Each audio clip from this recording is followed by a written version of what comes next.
No, come on, you can do better than that. Come on. Knock it out of the park.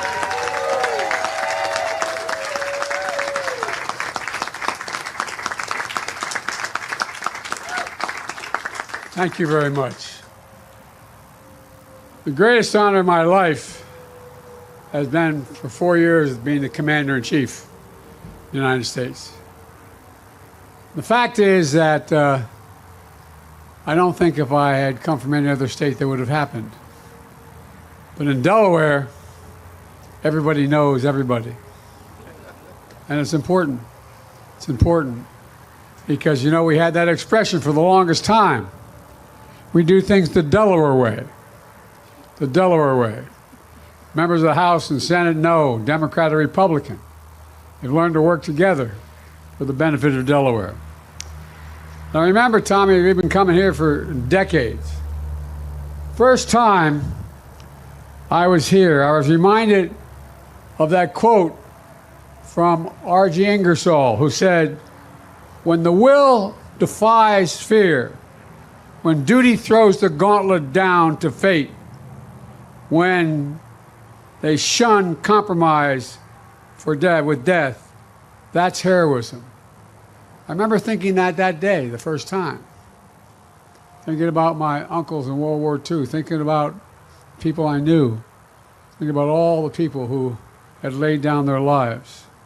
And ladies and gentlemen, it's good to be with so many friends on this solemn occasion. Tommy, Kyle, Lisa, Sarah, Nolan, and you're all outstanding leaders and proud Delawareans.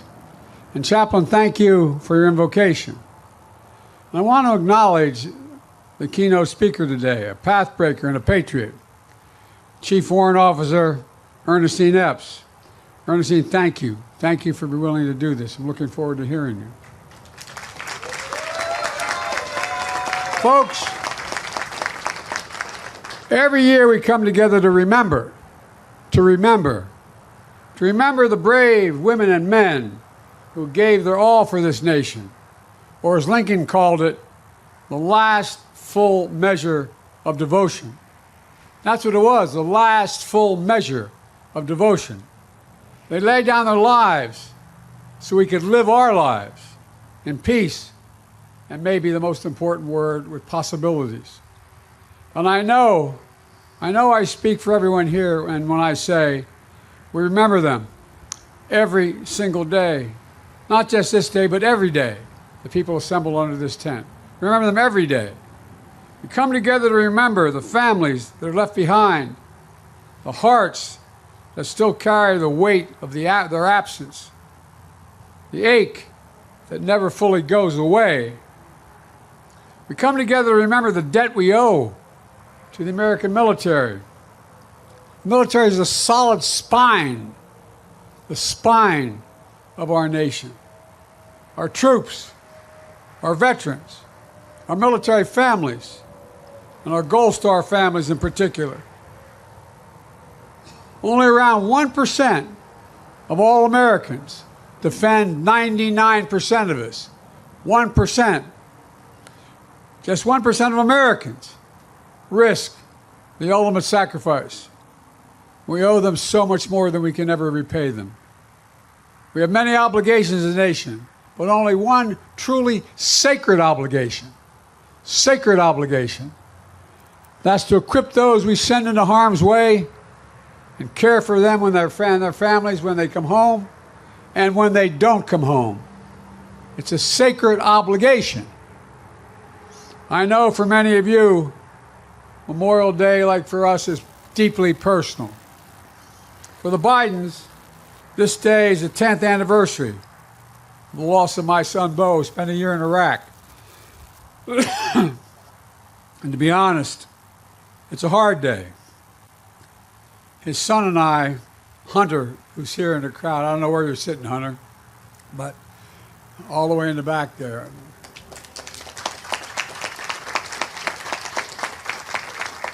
His daddy came to this event with me about the same age when he started. He just graduated from high school, heading off to college. And you know, it's being with all of you, but quite frankly makes things a little bit easier. It really does. So thank you for allowing me to grieve with you. Some of you knew my son, Bo. He served in the Delaware National Guard, including a year in Iraq. Remember, I got a phone call. I was in Washington. Dad, what are you doing Friday? I said, what do you need? And he said, I want you to pin my bars on. I said, pin your bars on? You have 2 kids, Dad, somebody's got to do this, Dad. Proudest day of his life was putting that uniform on. That's not a joke. That's not hyperbole. That's real. And it's one of the proudest things I ever did, pinning his bars on him. And it means so much to our family. At the headquarters of the Delaware National Guard has been renamed after Bo. His legacy lives on. His children, his grandchildren, his great-grandchildren, like those you lost, will be remembered. They'll remember who he was. And just like the legacy of all our fallen heroes lives on, they live on in us. And they live on in the strength and freedom of our nation. That sounds like hyperbole, but it's real. It's literal. So everyone who came here today to grieve with grief in your heart, please know you're not alone. You'll never be alone. And your loved one will never be forgotten. Period. My friends, Memorial Day is about something profound. Our politics have become so divided and so bitter. All the years I've been doing this, I never thought we'd get to this point. But we are. Our troops don't wear a uniform that says, I'm a Democrat or I'm a Republican. It says, I'm an American. I'm an American. That's who I am. I'm serious about this. I'm not joking.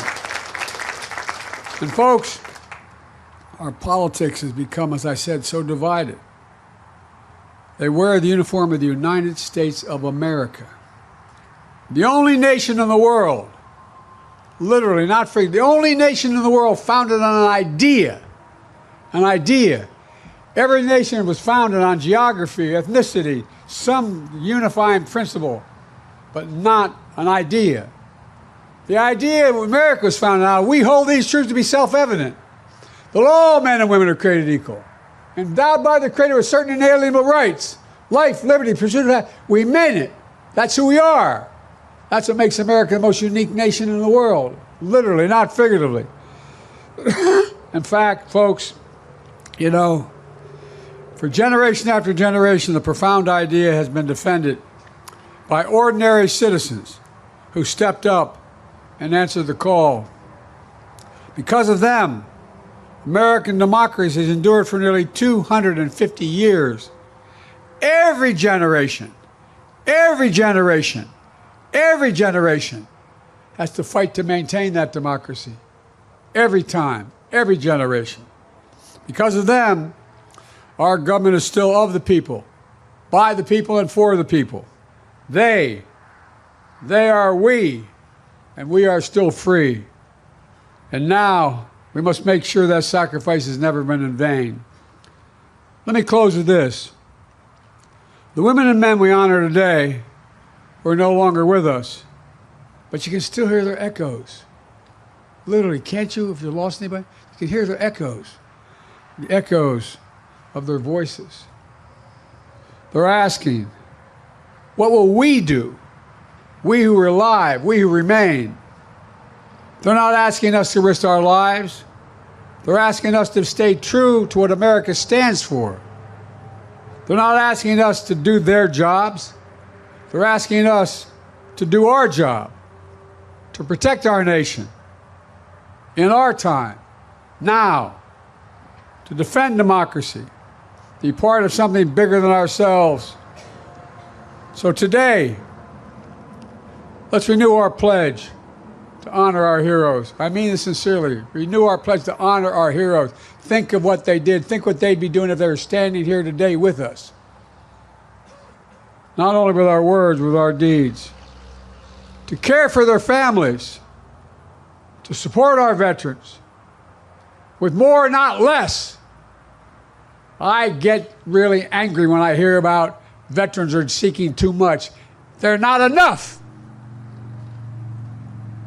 That's where he wrote the legislation relating to Gold Star families and the rest. It's an obligation we have. It's a matter of honor. Honor. Ladies and gentlemen, to make sure our democracy always lives up to their bravery. To their bravery. And I want to thank you very much, and I want to recognize the guy who's brand new to all this. He's only a little over 100 years old. But I tell you what, man, every time I come, I love seeing him because he always pats me on the face and gives me a kiss. Sir, thank you for all you've done. Your generation and every generation since then. And folks,